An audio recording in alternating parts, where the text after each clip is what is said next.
আসসালামু আলাইকুম। বাংলাদেশ বেতার, রাজশাহী। স্থানীয় সংবাদ পড়ছি উম্মে সালমা। প্রধান উপদেষ্টা ড মোহাম্মদ ইউনূস দেশের শীর্ষস্থানীয় ব্যবসায়ীদের সরকারের সঙ্গে একসাথে কাজ করার আহ্বান জানিয়েছেন। তিনি আজ রাজধানীর ইন্টারকন্টিনেন্টাল হোটেলে international chamber of commerce Bangladesh আয়োজিত ন্যাশনাল বিজনেস সংলাপে এ আহ্বান জানান। প্রধান উপদেষ্টা বলেন, ছাত্র জনতার গণঅভ্যুত্থান নতুন বাংলাদেশ গড়ার সুযোগ তৈরি করে দিয়েছে। তিনি নতুন তরতাজা বাংলাদেশ গড়তে সকলকে একসঙ্গে কাজ করার আহ্বান জানান। প্রধান উপদেষ্টা বলেন, সমাজে যে পচন ধরেছিল, ছাত্রদের আন্দোলন ছাড়া সেখান থেকে মুক্তির কোনো উপায় ছিল না। আর পচন নয়, সুস্থ সবল জাতি হিসেবে নিজেদেরকে প্রতিষ্ঠা করতে হবে। তিনি আরও বলেন, বাংলাদেশ দ্বিতীয় বড় পোশাক রপ্তানিকারক দেশ। পোশাক শিল্পের উপর দিয়ে অনেক চড়াই উতরাই গিয়েছে, তবুও এই শিল্প থেমে থাকেনি। শ্রমিক মালিকদের মধ্যে সম্পর্ক উন্নত করা হবে। তা না করা গেলে সামনে আগানো কঠিন হবে।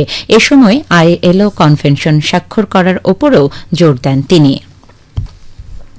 অ্যাটর্নি জেনারেল মোহাম্মদ আসাদুজ্জামান বলেছেন, অন্তর্বর্তী সরকার রাষ্ট্র সংস্কারের উদ্যোগে যে 6টি কমিশন গঠন করেছে তাতে জনমানুষের আকাঙ্ক্ষার প্রতিফলন ঘটেছে। তিনি আজ সুপ্রিম কোর্টে নিজ কার্যালয়ে সাংবাদিকদের বলেন, শুধু দেশে নয়, পৃথিবীব্যাপী 3টি বিভাগ গুরুত্বপূর্ণ। তা হল আইন বিভাগ, শাসন বিভাগ ও বিচার বিভাগ। অ্যাটর্নি জেনারেল বলেন, বিচার বিভাগের সংস্কার প্রয়োজন, কেননা বিচার বিভাগ তার কার্যক্রমে সার্বভৌম ক্ষমতা প্রয়োগ করে। প্রজাতন্ত্রের অন্য কোনো বিভাগের সঙ্গে বিচার বিভাগকে মিলানোর কোনো সুযোগ নেই। তিনি বলেন, বিগত সরকারের সময় নিম্ন আদালত থেকে উচ্চ আদালত পর্যন্ত বিচার বিভাগের উপর অন্য বিভাগের হস্তক্ষেপ ছিল। বিগত সময় গণতন্ত্র হত্যা, লুটপাটের বিরুদ্ধে যারা প্রতিবাদ করেছেন তারা আদালতে ন্যায় বিচার পাননি। সেখানেও তারা হয়রানির শিকার হয়েছেন। বিচার বিভাগের কর্মকর্তারা ভুলে গিয়েছিলেন যে তারা সার্বভৌম ক্ষমতার প্রয়োগ করতে পারেন। এ সময় তিনি সরকারের সংস্কারের উদ্যোগকে সকলকে ভূমিকা রাখার আহ্বান জানান। রাজশাহী বিশ্ববিদ্যালয়ের উপাচার্য অধ্যাপক ড সালেহ হাসান নকিবের সঙ্গে আবাসিক হল প্রাধ্যক্ষগণের এক সভা অনুষ্ঠিত হয়েছে। আজ শহীদ সৈয়দ নজরুল ইসলাম আলোচনা হয়।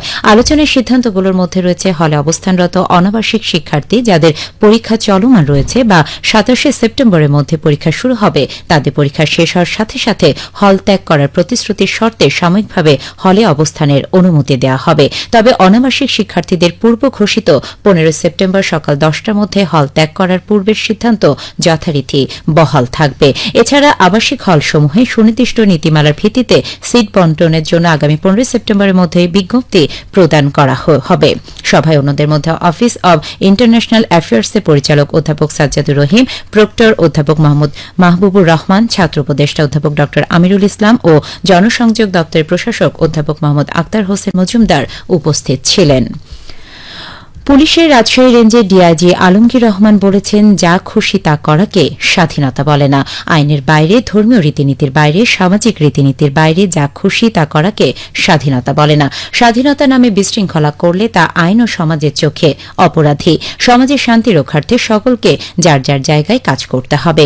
তিনি আজ নাটোরের বনপাড়া বাইপাস চত্বরে জেলা পুলিশ আয়োজিত সামাজিক নিরাপত্তা ও সার্বিক আইন শৃঙ্খলা রক্ষার্থে সুধীর সমাবেশে প্রধান অতিথির বক্তব্যে একথা বলেন। আলমগীর রহমান আরও বলেন, অবৈধ অস্ত্র উদ্ধার অভিযান চলছে। কারো কাছে অস্ত্র থাকলে বা কারো কাছে তথ্য থাকলে পুলিশকে জানাবেন। পরিত্যক্ত দেখিয়ে তা উদ্ধার দেখানো হবে। নাটোরের পুলিশ সুপার মারুফাত হুসাইন সমাবেশে সভাপতিত্ব করেন।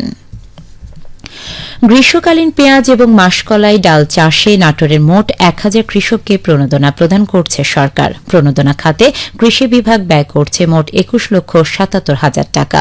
কৃষি সম্প্রসারণ বিভাগ জানিয়েছে, জেলার 500 জন ক্ষুদ্র ও প্রান্তিক কৃষককে তাদের 1 বিঘা করে জমি চাষে 5 কেজি করে মাসকলাই বীজ, 10 কেজি করে ডিএপি এবং 5 কেজি করে এমওপি সার প্রদান করা হয়েছে।